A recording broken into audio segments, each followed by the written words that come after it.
everybody. Welcome to Phonogenics 101. This is my my third post-Bell's palsy episode. Every time you see me, I have a couple more teeth showing. So if you pray or whatever you do, hope that my face gets a full recovery because I don't want to be looking like this forever. They say it can take 2 to 6 months, or some people never recover. This is my second time having it. I think like only 1% of the population gets it twice, so I've been so lucky to be part of that percentage. Wow, you're part of the 1%. Yeah, part of the 1%. Maybe you're lucky. You should play the lottery. Yeah, tonight. A loser. I'm a loser. The Mega Millions tonight. Yeah. Well, I'm happy to be here. Thanks to all my Patreon subscribers for everyone did not unsubscribe the month I did not give any content, so I appreciate that. And then thanks to YouTube subscribers, we're here to talk about Prince tonight. We have 6 episodes left in the Prince series. Clark, are you at home or up in the Tampa theater tonight? I'm in the car outside my job that I just left. Oh, okay. Yeah. So we have Clark Brooks here from Tampa. And then we have Melissa Riley here from Ohio. I always get the city wrong. Dayton? Akron. Shit, I never get it right. It's okay. I met Melissa through Danielle Vasquez. Is Danielle in You came to Akron. Okay, I came to Akron. But we ate in Dayton, though, right, Clark? We ate a burger in Dayton. Down by Cincinnati. Akron's up by closer to Cleveland. Where did we have the burger with J.J. Vickers? Remember we had a burger? Canton. So Canton and considered kind of the same. Yeah, Canton's about a half hour away. They end with the same 3 letters, so it's too hard for me to have 2 different words. It's like Tampa, St. Peter, Cincinnati, Columbus. Well, either way, I had a delightful time with my friends up there, and it was a lovely, lovely place. Tonight we're going to talk about Prince. We started with his first album. We worked our way through. It seems like the Prince Phonogenics group is the wildest of all my little series. We come and go, but we keep soldiering through these albums. Then after Prince, I'm going to be starting a couple new series, which probably won't interest anyone here. But you're welcome to join if it does. Melissa's like, as long as it's not Lana Del Rey. Well, it's kind of depressing. Well, you know what was not depressing was when Prince made a major comeback in, was it 1991? I didn't even do my homework. I suck as a host. I think it was. Yep, 1991. Yeah. With Diamonds and Pearls. His first album with the new Power Generation. So I'm going to tell a little bit about my introduction to this album, then I'll have you guys tell a little bit. I was in high school in 1991. I believe I was either sophomore or junior. And the last couple of Prince albums were soundtracks. So Batman and Graffiti Bridge. Batman did have a huge single with Bat Dance, but it was the first album that kind of felt like he wasn't breaking new ground, even though I loved it. Graffiti Bridge was a hit or miss album to me. There were some songs I loved, some songs, we covered that in the last podcast we did. But when Prince came back, he had a new look. What was it called? The Typhoon? Okay. Yeah. Tornado? Typhoon? I don't know. He had a new look. He had a new band. And he was funky as fuck, excuse my language.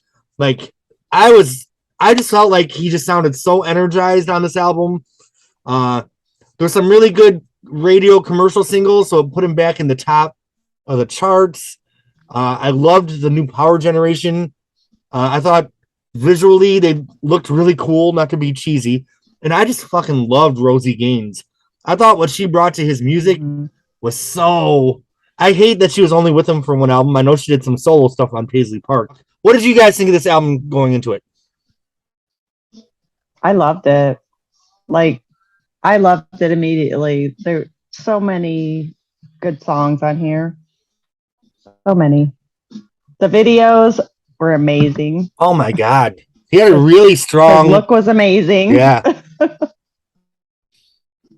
I just feel like he had a strong concept here. We'll go into that later. Go ahead, Clark.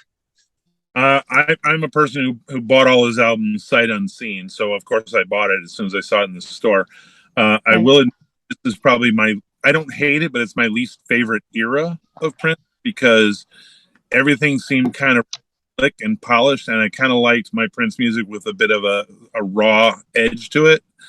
And I kind of feel like this era didn't have a lot of that. Still great, but my least favorite of those eras. But what I did like was he did more press and appearances and stuff. He did the amazing Arsenio episode, which he wouldn't have done prior to that. So, and those performances on that show were great. So, yeah.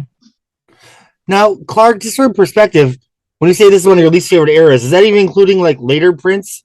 Like, do you like 2010 better than Diamonds and Pearls? no, I wouldn't say so. But if I had to compare them, probably not. It's just that this seemed to signal a transition where he was kind of going to, I almost want to say like a more Vegas style showmanship. You know what I mean? It's very polished and tight, which is good. But like I said, I just kind of like mine with some loose fringe sometimes. So Right. Yeah. I did feel like the band was very much like a review in like the classic sense. Yeah.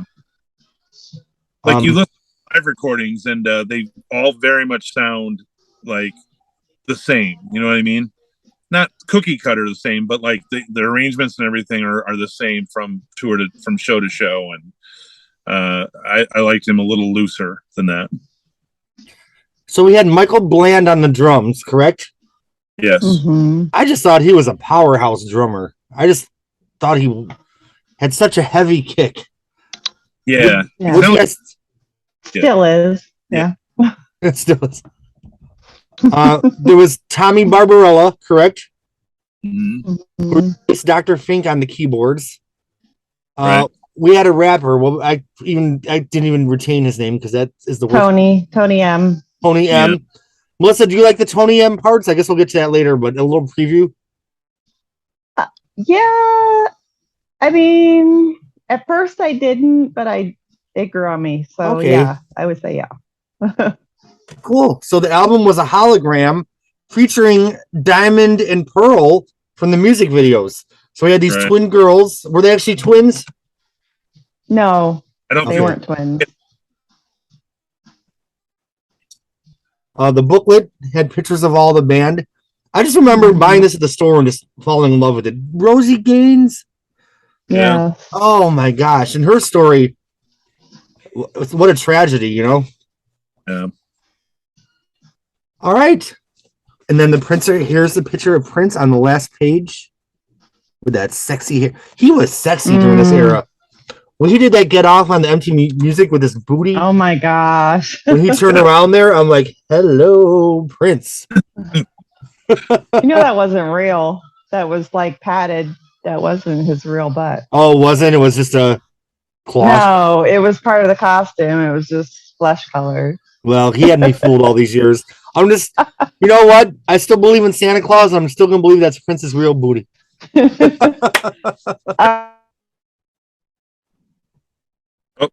Melissa froze. Oh, darn it. Sure. So Melissa froze, so I paused it for a second. We're talking about Prince's booty. She's frozen again. Oh, she's frozen again? Well, darn it.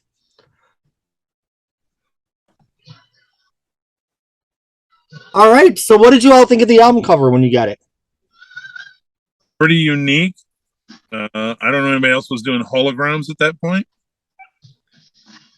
Yeah, and if you look on Wikipedia, there was a different edition in Europe that wasn't a hologram. So I like the U.S. edition better. That's the classic that we grew up with. Yeah. There were actually baseball cards around that time. That was kind of like a cutting edge kind of technology for visuals. Were those holograms? Yeah. He had a little story on the back that included the song titles. It's like Thunder on the Mic. It's a whole story. And originally the song Horny Pony was supposed to be on the album, but he replaced it with Get Off at the last minute. So he just crossed off Horny Pony in the story. And that became a B-side to Cream. All right. So let's go into the album itself. Does anyone have any thoughts on anything before we go into song by song? Talking about the sloppiness, I guess, of that story on that. I got the impression that around that time was when Warner Brothers was starting to be like, You know what? Whatever he sends over, just do it. And they didn't worry about the fact that it was a little out. But it's Prince. We can't keep a handle on him. Just do whatever he sends over. So you don't think Warner Brothers was behind the story on the back cover? I think Warner Brothers was kind of over it from a long time before he started writing Slave on it. Oh, yeah. Right. All right. So the album opens with a song called Thunder, which I will say, and we're going to do the Marcus thumbs up, down, and sideways. I will say I always did like the song Thunder, but I always thought it was a weird opening cut because, whoever has the music on, are you cool? Turn it down just a tiny bit. Hold on. Sorry to be annoying. No. Now she's mute.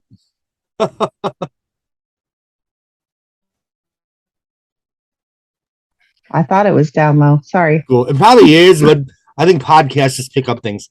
I thought Thunder was a weird song because this is a band album, like really highlighting the new power generation. And it's clear that it's only Prince on Thunder. So I thought it was like a weird way to open the album, and it didn't like signify the new era. So I like the song, but I just think it's kind of weird because, the whole rest of the album was really centered around the band. So what did you guys think of Thunder? I love this song. It's one of my favorite songs on the album. Really? Yeah. I like it. I don't know. It's just, it spoke to me. I definitely feel like he sounds very energized. You know what I mean? Because there were moments on Graffiti Bridge that I thought, I don't know, he was digging into the vault a lot. But something about Thunder, it just seemed like he'd really reconnected with his muse or whatever. And he kind of honestly, he seemed on fire to me a little bit. If Jeffrey was here, at the risk of speaking for him, he probably would have hated the fact that he invokes the name Jesus, the second line of the song. Jeffrey doesn't like it. But, I mean, it's Prince. He's making a statement right off the bat. So yeah, I didn't mind it. That's one of the reasons I like it.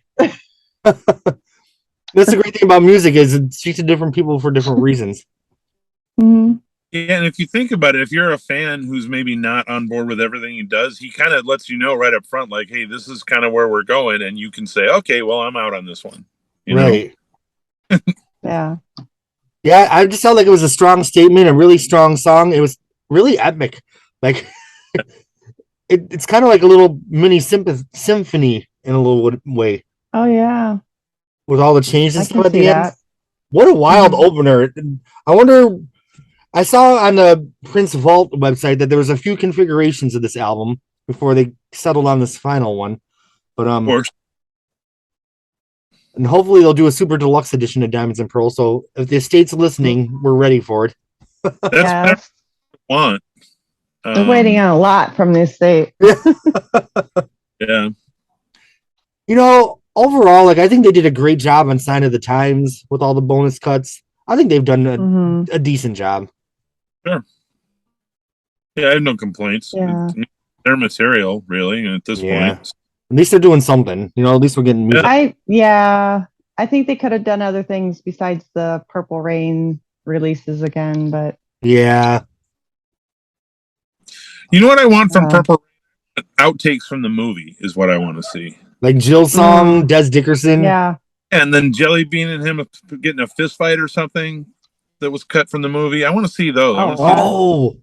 Yeah. Is there footage of Jill singing Wednesday that was taped? I think there was, right? Probably.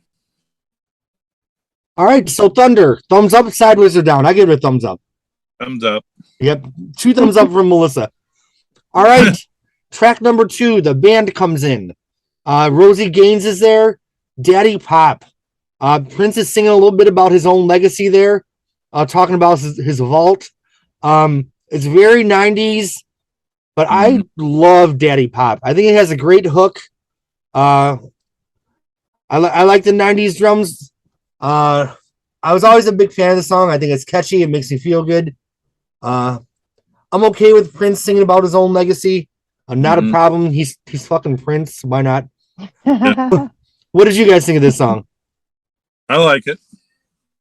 I think it is a feel-good song. I I like Rosie in it. Like the whole it just meshes together really well with Rosie's voice and his voice. And like I said earlier when I was introducing the podcast, I just feel like this is a lot blacker of an album for Prince. And even his melody, like the see the people is very like, gosh, I hate to say it, but even I can hear Ike Turner singing that line and it's like deep, soulful voice. Yeah. Now the rap, I might tune out a little bit. There's some weird stuff in the rap. The packing, he's like a circus clown is kind of a creepy line. Yeah. I thought it was a great way to introduce the new power generation, though. And kind of be like, here we are. We're the new band. They're definitely not the Revolution. You know, we love the Revolution, but this is something different. And how long did Prince stay with the new power generation? Does anybody know? The rest of his career, did he kind of do stuff on and off with them? That particular band, I don't know. I mean, he's been calling his band the NPG for years and years. There's different versions of it, and there's NPG horns. Okay. And then when it kind of got to 2013, it was more of he was moving into Third Eye Girl. Okay. So it's kind of like the last phase. Mm-hmm. Which I hate saying that. Yeah. Yeah, I just think he really liked that phrase, new power generation. I mean, it shows up in Graffiti Bridge. Right. Which is years for this, so a couple of years. It shows up on Love Sexy, right? In the whispering of I Know. Doesn't it say, this is the new power generation? Yeah. So. Cool. Yeah, so I really like that. So it makes sense that he would name the band that. So. Yeah. Well, Daddy Pop, I give it a thumbs up. Look at us. We're already doing better than Graffiti Bridge. Well, the third song was a huge hit. It was the title track of the album. You know, it might be a little cheesy. We all know it's a little cheesy. But Diamonds and Pearls, the song, I think it's epic. I love this album. I feel like this might be a boring podcast for people to listen to because I just don't have much drama here. it's a feel-good song. I think Rosie's vocals are out of this world. She just, you know, if someone else was singing it with Prince, maybe it'd feel a little typical, but I just feel like with Rosie put so much heart into her vocals. I just love it. Right. What did you all think of the song Diamonds and Pearls? You're saying you wouldn't like it if it was Sheena Easton? No, I don't think it would be the same without Rosie Gaines. I think she sold the damn song. I think Prince had a magic together. I just see like the video when I hear the song, right? And him with the children around and that way, and it's just like magical watching it back then. I think it's okay, the album version, but I've heard live versions of the song that are incredible, just like really powerful. So different arrangements, and it kind of leads to like a soaring guitar solo at the end that you don't hear on the album version. And who's singing in that one? Like, did he have different singers take on Rosie's part if she wasn't there? This tour, I've got some recordings from this tour. Oh, okay. So it was just a different arrangement live for whatever reason. And how did she sound live when she sang? Probably just great, awesome. Right? Yeah. She was a damn. I am a big Rosie Gaines fan, and I'm a fan of her as a background singer. Like, I didn't love her solo stuff. Is anyone here a Culture Club fan? I know it's random. Yeah. But remember they had that singer Helen Terry sing on their second album that was so great, and she just wasn't a good. I didn't like her solo stuff. I feel like some people are just great as supporting cast. Yeah, Church of the Poison Mind is one of their top 3 songs for me. Oh yeah, and she made that damn song. Huge on that. So yeah, kind of the same thing. I can see maybe where Rosie's style is too strong to be a lead. You know, she's almost better coming in to fill in and supplement. Right. She's so over the top, you know, maybe as a solo artist, that's too much. I don't know. I mean, she's not like Aretha Franklin, but I mean, that's kind of what you would expect from her. No, but her voice it just blends well with Prince's voice. Yeah. Oh, I think that's it. They really made magic together. When the Symbol album came out, I was so disappointed that Rosie was gone. I just wonder what that album would have sounded like if she had stuck around, you know? I guess we'll talk about that next month. Yeah. All right. Well, Diamonds and Pearls is another thumbs up for me. I think it's just an amazing, it might have been written for the radio a little bit, but damn, it's a good song. It's a really good song. But you know how I feel about that? Like when somebody writes a song, like let me sit down and write a hit. Right. I don't beat them for like, trying to get paid. I mean, Mhm. somebody like Prince gives you enough art to keep you satisfied. Let him cash in every once in a while. Right. And the song Diamonds and Pearls probably paid for the damn Rainbow Children. Yeah. Oh, gosh. Oh. Well, speaking of hits, we have a huge hit coming up next on the album. There's a little bit of shades of T-Rex Bang a Gong in this song, in my opinion. Cream. And when I first heard the album, It just came on. when I first heard the album, I didn't, it wasn't out as a single yet when I heard the album. So I didn't expect it to be such a mammoth hit the first time I heard it, but it's such a great, and there's nothing like Cream in Prince's discography. Is there? Yeah. It's just so chill. It's just got a really chill groove. Yeah. It's sexy. He's got that little cowbell in the beginning, which I totally ripped off in one of my songs. Don't sue me, Estate. The video's got Diamonds and Pearls in it, right? Mm-hmm. What did you all think of this song? Might be my favorite on the album. I love it. Again, I think of the video with the girls hanging upside down and the whole thing. Yeah. And it's clear that Prince wasn't looking for high art here with Cream Shaboogie Bop with the lyrics, right? Right. Well, you've seen the set from 2004 where he's playing acoustic. He plays this acoustic at Wembley Hall in England, I think. And he mentioned he's interacting with the crowd. And he says he wrote it while he was looking in the mirror. Oh. Right. Yeah, I saw that. He's giving himself a pep talk, Right. How was the acoustic version? I never saw that. Was it amazing? Oh, it's great. Yeah, he does that like to a real intimate crowd, and he's sitting on like he did for the musicology tour. He just sits on. Yeah. Mm-hmm. Yeah, it's a lot of fun. You should check it out. The cool thing about Prince is he's given us a lot of different versions of sexy. You know what I mean? There's a lot of artists that, sex is sex. But the sexiness of Darling Nikki is nothing like the sexiness of Kiss, which is nothing like the sexiness of Cream, which is, you know what I mean? Like Prince really gave us a lot of different ways to feel sexy, and we love him for it. Yeah. Oh, I'm in love with Prince. I can't help myself. I'll look for that set on YouTube and send it to you. I say it was an MTV thing at the time. Yeah. I think either VH1 or MTV, but it's out there, so I'll find out and send it to you. Yeah, I forgot about that. Yeah. All right, so Cream, I give it a big thumbs up. Oh yeah, big thumbs up, dude. We all gave 4 songs in a row thumbs up. All right, so the next song continues the soul of the album, but to me it's more almost like would it be Philly soul? Strolling. It's just a really feel-good summertime song. Mm-hmm. I hate to say it, but I freaking love Strolling. I love it. I think I just put on this album, and every song I'm just like feeling so good. It's just such a feel-good album. Yeah, when it first came out, I didn't really dig it, but it's one of the ones that's grown on me. Like, you're right, it's like a happy song. It's like you cannot feel bad when you're listening to the song. And I just feel like his falsetto is gorgeous in this. Like he just, it almost sounds like, to me, when I was listening to it, it reminded me of the way he sang on the first couple albums when he really did mostly falsetto or all falsetto on that early stuff. So, right. This is 12 years after, 13 years after that self-titled album, and his voice was just as great in that high range as it was back then. Yeah. Clark, what did you think of this song?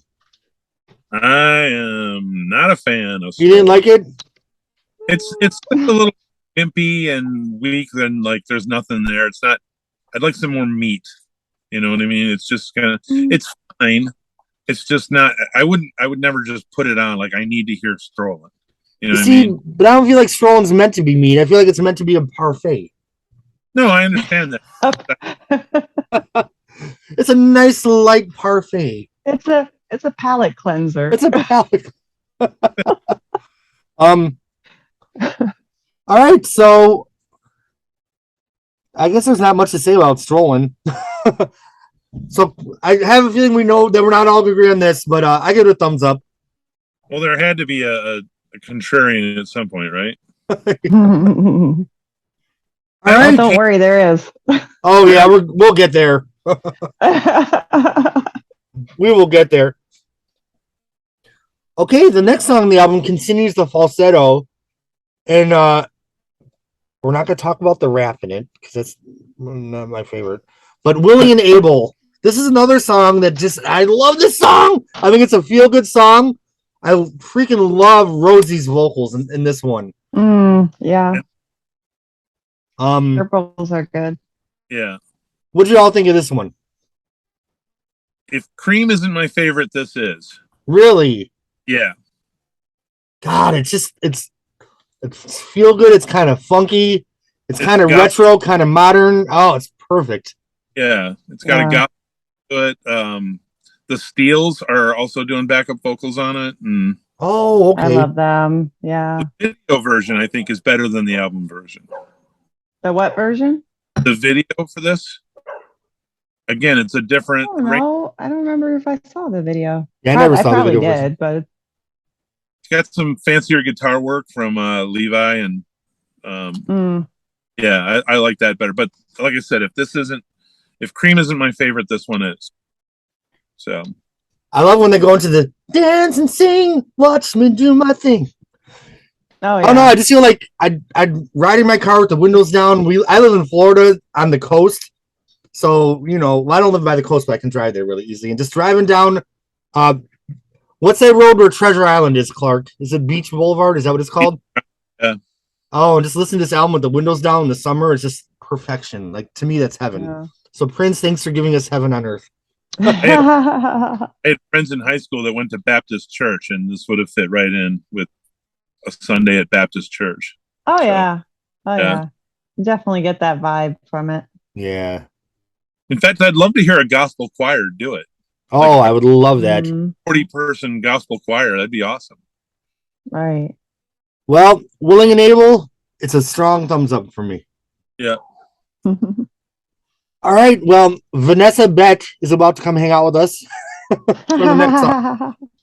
It was originally released as a 12-inch single to some DJs in a promo copy in a 10-minute version, but people responded so well to it that he took the song Horny Pony off the album and replaced it with the song we're about to talk about, Get Off. And Get Off was the first taste I had of this new album. It had this powerhouse drum beat. It's the first time I heard Rosie Gaines. The first time I saw his new look. I just felt like, yes. what comeback single is as good as Get Off? I mean, I know there's some, but like, to me, I was in like high school then, and I'll be honest, like, when I bought the Batman soundtrack, I didn't want my friends to see me buying it because Prince kind of wasn't cool for a couple of years. And I sure as hell didn't want to see me buy Graffiti Bridge. Like, I sure as hell didn't want anyone to see me. But with Get Off, like, Prince was cool again. Like, everyone loved that song, and they still do. Yeah. I DJ'd a night a couple of years ago, and it packed the dance floor.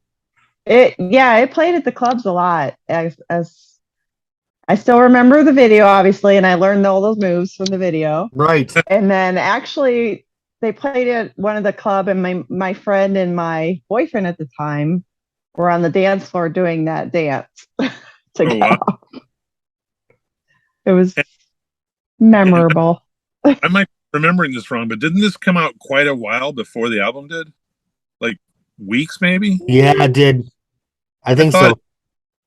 Because I remember the song came out, and I'm like, oh, this is great. I can't wait to hear what else is coming. I thought it was quite a wait between the two, but all I remember, and I even looked on Prince Vault, I don't think the version that's in the video is on CD anywhere in the same edit.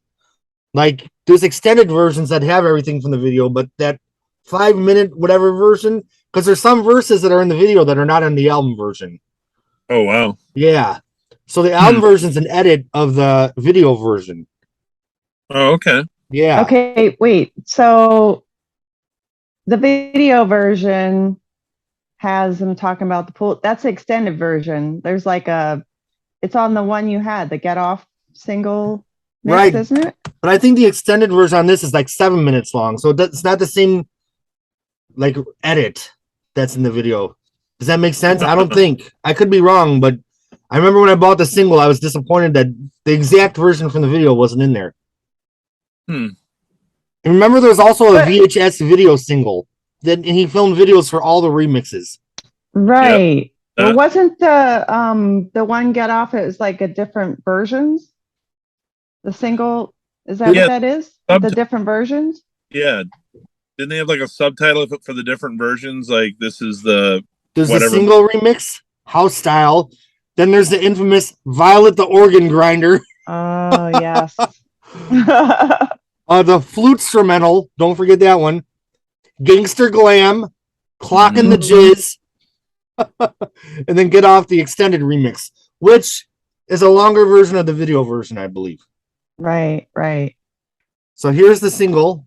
For those who are interested in collectors, I have the promo single, which had a couple of different versions on it.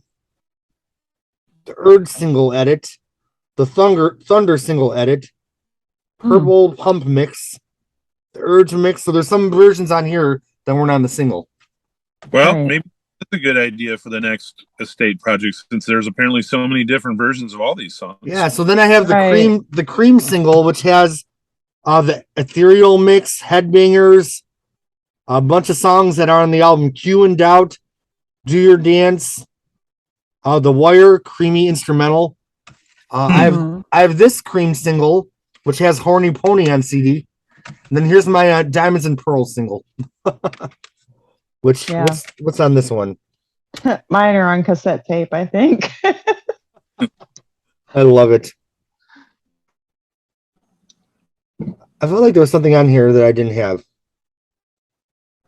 Things That Got to Change is on this. Things That Got to Change is a Tony M rap. So maybe we can skip that one, right? I haven't heard it till now, and I think I'd probably be okay if I kept he gets a, and I don't think it's all. I don't think I've heard it. He took a lot of flack from fans over the years. Oh, he sure did. All of that was deserved or necessary, but I guess we'll get to him in a little bit, won't we? Yeah. Well, I feel like Get Off is one of Prince's most iconic songs. I put Get Off up there with Kiss and When Doves Cry, honestly. Yeah, and I know we're skipping ahead, but I put Sexy Motherfucker up there with the two. It's just like right. Iconic.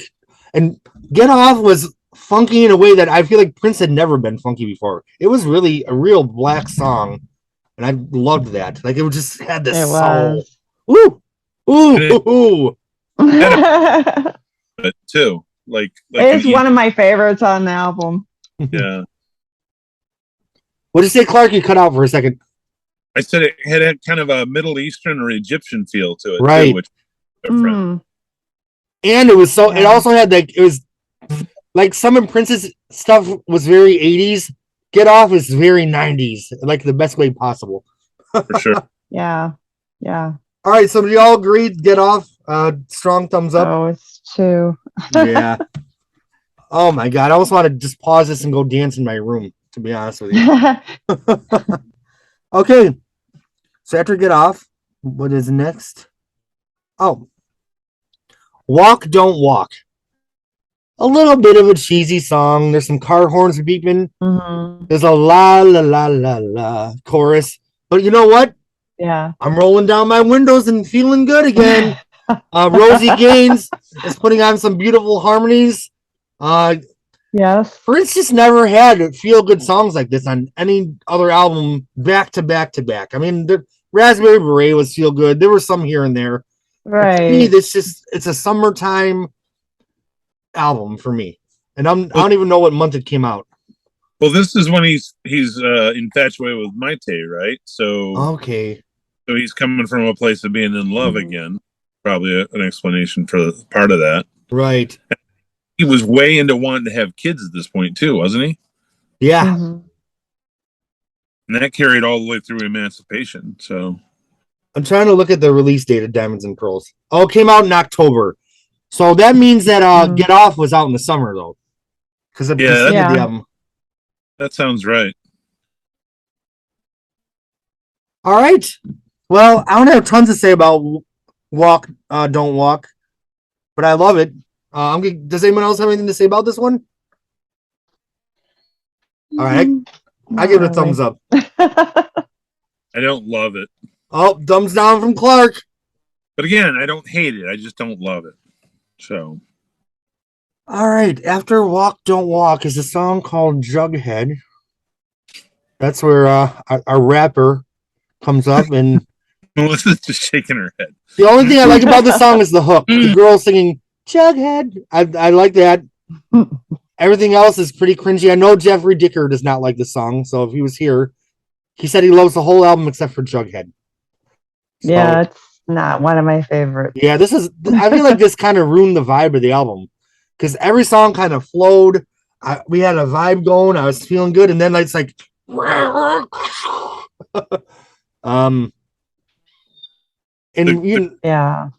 criticism I remember at the time was that this sounded for the first time like Prince was chasing a trend instead of setting it. Mm-hmm.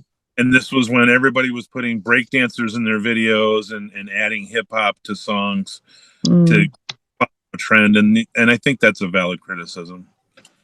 And it was interesting because on the Black album, which we will talk about in a couple months, Prince resisted rap and was kind of parroting it and making fun of it. And then, he was came around to embracing it by the time of this album, which, I think I appreciate that he wasn't being a hater. Well, and huge by this point. It was obvious it wasn't just a passing trend, right? It was a genre that was going to be around. So, well, would you all say I think Prince genuinely did grow to like rap? I don't think he was just pandering and trying to make good. Yeah, he worked with Chuck. Yeah, it was good that he was trying to mix that in, but it just could have been done a different way. Yeah, was not successful in this attempt. Well, yeah. I don't think Jughead is even worthy of our time. I hate to say it. I didn't know. That was a skip for me. Thumbs down. 2 thumbs down. Clark, we're all giving it the thumbs down. We all agree on that. Double thumbs down. Sorry, I'm plugging my phone. The only thing I like about Jughead is when he did this live version of it where he's doing a little dance and he's like pretending he's brushing his teeth and I don't know, it was kind of funny. Yeah, he did that. That was always funny. Yeah. Like getting ready to go somewhere, it seemed I don't know, it was like, getting ready, brushing his teeth. He did that during Kiss on Arsenio. Okay. Yeah, he's putting on underarm deodorant and cologne, the whole thing. So, yeah. Well, it's good that there was something redeemable about this freaking song. Shit. All right. Well, it sucks that this song was there because the vibe is coming right back. The next song is such a soulful, deep, beautiful song, and this is a song I didn't get at first. I didn't like it when the album came out. But it grew on me. Spike Lee filmed the damn video. Money Don't Matter Tonight. And the way the world is now, like this song is just as relevant now as it was in 1991. It really is. When I played this album, I hadn't heard the album from beginning to end in probably years. And this song just really popped out to me as almost a masterpiece. I think it's beautiful. Good evaluation. Prince has done some really cringy social commentary. Ronnie Talked to Russia, which I did love, but it was a little cringy. Melissa, you didn't like that one, right? No. But I think by the time he got to the song Sign of the Times, Prince really knew how to write a protest song and how to write social commentary. And I think that vibe continues right into this song here. It's just beautiful writing and again, very Black. Like he's just really talking about, the inner city and society. Yeah. To me, musically, it kind of has the same feel as Strolling, but I like this a lot better. It's kind of got a smooth kind of thing. Yeah. And would that be called like Philly soul? Would you say? I don't think so. No. Okay. I think it's all in notes. Maybe. I don't know. I think a true soul artist from Philadelphia would be insulted. With being compared to Hall and Oates? Maybe not. I think this is more back into like a spiritual tie, like with the thunder. This is more like, you can't take your money with you. It doesn't matter. Right. Like, I don't know. And he performed this a lot throughout the years, right? Yeah, on the Vegas DVD, he plays it for like one line or two lines, and then switches over to The Work from Rainbow Children. Right. Yeah. All right. Well, I give Money Don't Matter Tonight a really strong thumbs up. I really wish that Jughead was on the album, because going from Walk Don't Walk into Money Don't Matter Tonight would have just made this almost a perfect album, in my opinion. All right. Well, after Money Don't Matter Tonight, now we all know from the early podcast I was never a fan of the Prince ballads. And that made Josh Bean so mad because he loved the ballads. But for some reason, in my opinion, Prince started doing ballads really well. I just love his ballads from like Sign of the Times through this album. I loved When Two Are in Love. I actually loved Slow Love, Adore. I think Insatiable is a beautiful song. Well, you skipped a song. Oh, I did? What did I skip? Push. Oh, Push. Shit. Sorry, I'm in my glasses on. I mean, may have been a Freudian slip. So Push, I didn't remember anything about it before I heard it. When I was listening to it, I didn't think it was as bad as I remembered, but I didn't think it changed the world. What do you guys think of Push? I didn't like it at first. It's kind of like, I don't know, cheesy. Yeah, I feel like the album would have been better without it. The vibe, it's a vibe killer to me, the way that Jughead was. Yeah. But it wasn't as bad as Jughead. Like, it wasn't that bad. No, it's not.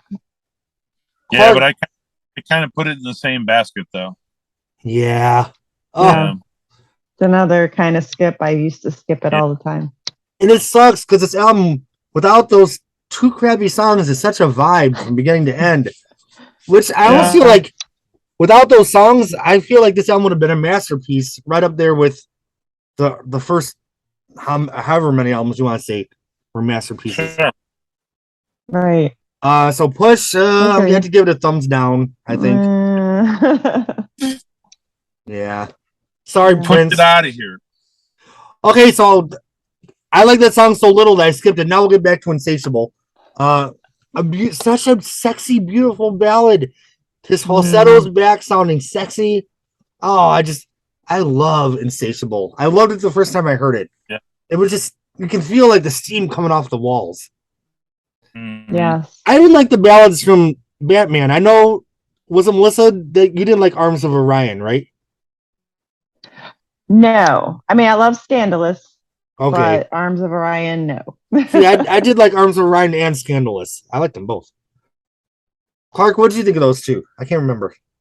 I love Scandalous. I probably skip Arms of Orion when I listen to that album. Okay. Like I said, I think I said during that podcast that I could have seen Kenny Rogers singing that song. And again, no respect to Kenny Rogers, but that's the kind of song that he sings with people like Sheena Easton, and probably would have been a hit. No. Yeah. What did you all think of Insatiable? Love it. Love it. It's very sensual, very sexy. And that's what I was saying earlier. Like, Prince has given us so many different kinds of sexy.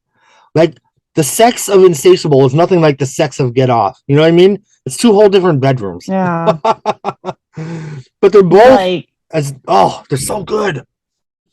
But you, sir, need to go back and do your homework and appreciate the ballads before Sign of the Times, because his ballads have always been pretty solid. You see, I love some of them, but like, I was.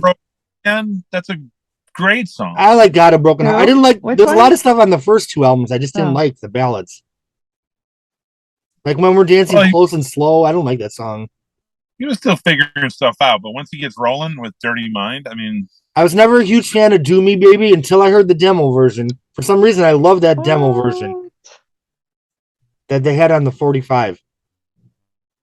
International Lover. I was never a huge fan of that song. I always thought funny in International Lover. What's that, Clark? What? I always thought he was trying to be funny with International Lover. I don't think he was taking himself very seriously with that.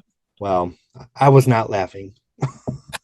I don't know. It's kind of clever with the, talking about like a stewardess and the international flight. Now, of course, I love the beautiful ones. I mean, who doesn't love the beautiful ones? Yeah. But like Condition of the Heart, no, thank you. Under the Cherry Moon, no, thank you. But by the time we get to Adore, and When Two Are in Love, and Insatiable, ooh, Prince, give it to me, baby. Yeah, Insatiable's a great song. 2 thumbs up for Insatiable. Yep. Kenny Rogers could not do Insatiable. Kenny Rogers. I don't think a lot of people could do Insatiable. No. Unless it's like an ad for his fried chicken. It was like a homemade like sex video. He was like in the bedroom. Yeah. So good. This album is so good. Mm-hmm. Hey, to sidetrack a little bit, I meant to ask you guys this before. What do you guys think of D'Angelo? Is he the one that covered? Huh? Somewhat of a successor to Prince's legacy on some of these songs. Underappreciated, I think, maybe. Didn't he cover Kate Bush, This Woman's Work, or is that someone else? Maybe, I don't know. He did the cover of Cruisin' by Smokey Robinson, better than the original. I think This Woman's Work. Wait, was that D'Angelo or Maxwell? It was Maxwell. It was Maxwell. Mm-hmm. I guess I know so little about D'Angelo that I cannot give you an opinion, Clark. I'm sorry. I think he has a good falsetto and a good range. He's kind of in the same category as far as Prince's ballads. Yeah. I can see the similarities. Okay. I'm just curious. Yeah. All right. Well, we have one song left. We zipped through this one, but to me, this is just a feel-good album that just kind of does go by in a flash a little bit. So this discussion is appropriate. It ends with Live for Love. I've listened to this album so many times, and this is a song, I just never remember it. And when I listened to it, I didn't hate it, but I didn't love it as much as the rest of the album. What do you all think of this one?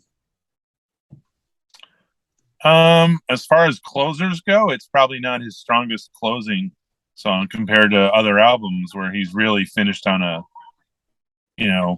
major making a point or something. But I don't hate it. No, it's not bad. It's okay. I like kind of ties in. I don't know if he was already talking about love for one another at this time, but Live for Love is kind of maybe flipped around for love for one another. Okay. I can see the tie-in. Yeah, because that was Maite originating too, right? So Yeah. And he is coming off a string of like great closing tracks. Well, we won't talk about Graffiti Bridge, but yeah, we won't talk about Graffiti Bridge. But I love like Adore from Sign of the Times. I love Positivity from Love Sexy. That's one of my favorite songs of all time by Prince. And then you gotta love Damn Bad Dance. You know what I mean? You gotta love Bad Dance. Yeah. Purple Rain, of course. Purple Rain. Yeah. Sometimes It Snows in April. Yeah. Yeah, those are great closers. This is an keep hold of Jack You Off on this one. It's just kind of Yeah. It's okay. It's still like a feel-good song kind of in a way, but I think I give Live for Love a sideways. I'll give it a thumbs up or down.